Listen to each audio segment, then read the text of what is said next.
मैं परमेश्वर का धन्यवाद देता हूँ इस अच्छे समय के लिए। सर्वशक्तिमान परमेश्वर के चरणों में आने का प्रभु ने जो मौका दिया है। आइए आज के वचन मनन के लिए नीति वचन 26वां अध्याय उसका 24 से 26 तक हम पढ़ें।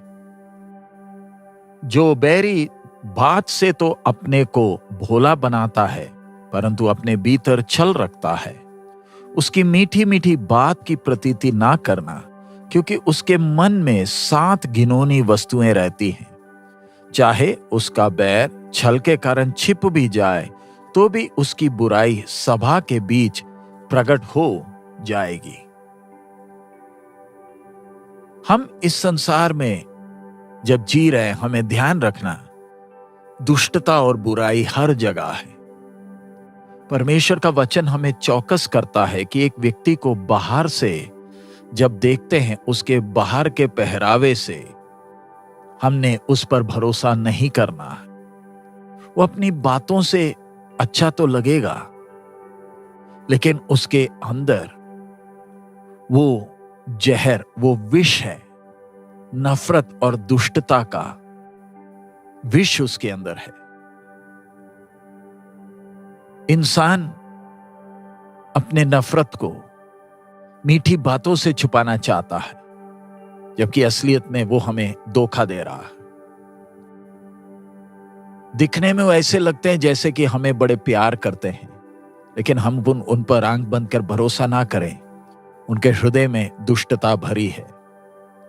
अगर आप समझदार नहीं हैं कि सामने वाले के बातों से और उनके कामों से बातों को पहचानने के लिए, तो आप बड़े आराम से धोखे में फंस जाओगे। हम सब जानते हैं ना किस प्रकार अदन बगीचा में दुश्मन शैतान ने आदम और हव्वा को धोखा दिया। उसके चतुर बातों से कैसे फंसाया। उसकी बातें सुनने से ऐसे लगता था कि वो बहुत प्यार करता है, उसे आदम और हव्वा की बहुत चिंता है, और उसकी बातों से ऐसे लगता है कि उनके वर्तमान परिस्थिति के बारे में शैतान को बहुत चिंता है।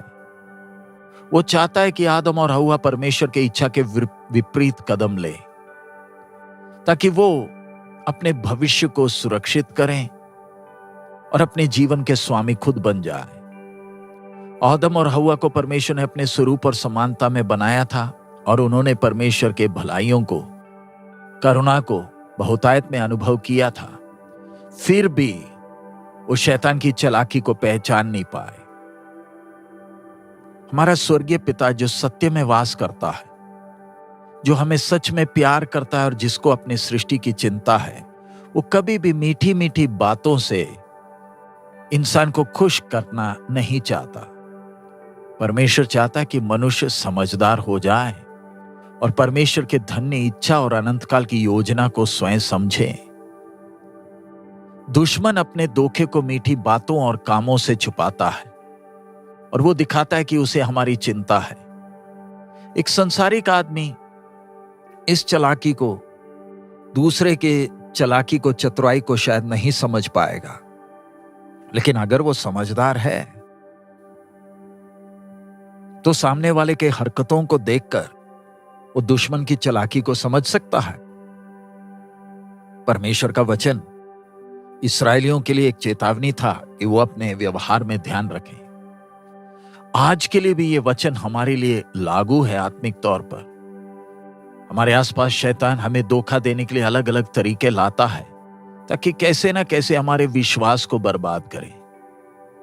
शैतान चाहता है मनुष्य अनंत काल के नरक में पहुंच जाए, ताकि अपने सृष्टिकर्ता से वो दूर रहे। परमेश्वर का वचन मनुष्य के उद्धार के लिए केवल यही सत्य है। ये मनुष्य के लिए कठिन लगता है, क्योंकि वो असलियत को चाहता नहीं है, वरन माया में जीना चाहता है। मनुष्य पापी है और परमेश्वर के दंड के योग्य है। ये एक सच्चाई है जो मनुष्य स्वीकार करना नहीं चाहता, इसलिए बड़े आसानी से दुश्मन की युक्ति में फंस जाता है और इस संसार में सुखमय ऐश का जीवन, दुख से मुक्त एक जीवन की चाह रखकर वो आगे बढ़ता है। आजकल जो दूसरा सुसमाचार हम सुनते हैं, वो भी मनुष्य को उसकी मोह की पूर्ति के बारे में शिक्षित करता है कि कैसे हम अपनी इच्छाओं के लिए जी सकते हैं और विश्वासी बड़े खुशी से इसको सुनते हैं। दुश्मन चतुराई से शब्दों को इस्तेमाल करता है, दिखाने के लिए कि उसे हमारे विषय में प्यार है, लेकिन असली में वो हमारे प्राण को नाश करने पर तुला है। परमेश्वर का वचन हमारी गलतियों को बताता है, हमें ताड़ना देता है और सच्चे मार्ग में चलने के लिए प्रोत्साहित करता है। कई बार हमें लगता है ये शब्द, ये वचन कठिन है क्योंकि हमारी इच्छाओं के विपरीत है, लेकिन ध्यान रखें ये हमारी भलाई के लिए है, क्योंकि परमेश्वर हमें चाहता है कि हम उस अनंत काल के मार्ग में चलें। सो इन दिनों में हम समझदार बने ताकि दुश्मन की युक्तियों को पहचान कर हम जय में आगे जीवन बिता सकें। पतरस के अंदर शैतान कैसे घुसा है हम सब जानते हैं कि जब प्रभु यीशु मसीह अपनी जान को मनुष्य के उद्धार के लिए कीमत देने के लिए जा रहे थे, कैसे शैतान पतरस के द्वारा प्रभु यीशु को डांटता है। प्रभु यीशु को वो काम में आगे बढ़ने नहीं दे रहा। क्यों? ताकि मनुष्य जाति उद्धार कभी ना पा सके। और उसकी बातें सुनने से ऐसे लगता है कि सच में सब चेलों से बढ़कर पतरस यीशु को प्यार करता है।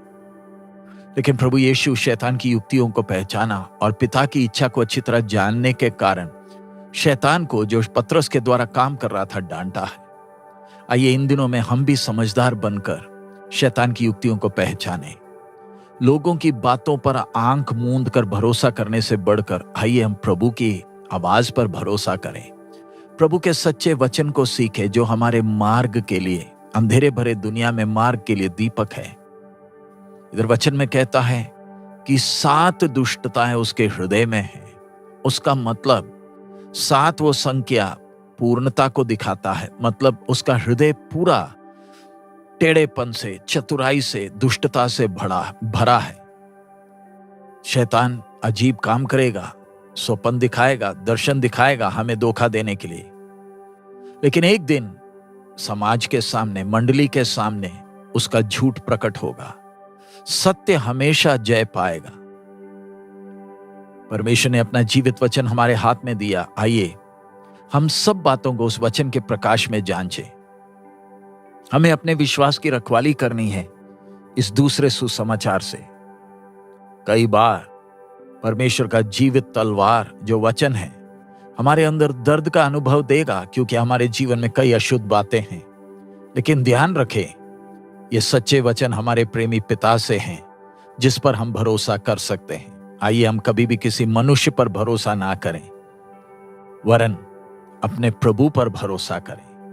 इन दिनों में प्रभु हम एक एक को मदद करे ताकि हम अंत तक विश्वास योग्य ठहरें और प्रभु की इच्छा के अनुसार चल सके। आइए हम प्रार्थना करें। हमारे अनुग्रहकारी दयालु पिता, हम आपका धन्यवाद देते इस समय के लिए, आपके वचन के लिए। प्रभु इन दिनों में आपके वचन पर भरोसा करते हुए प्रभु, बेशक हमें दर्द का अनुभव हो तो भी आप पर भरोसा करते हुए एक एक कदम आगे रखने के लिए हमें मदद करें।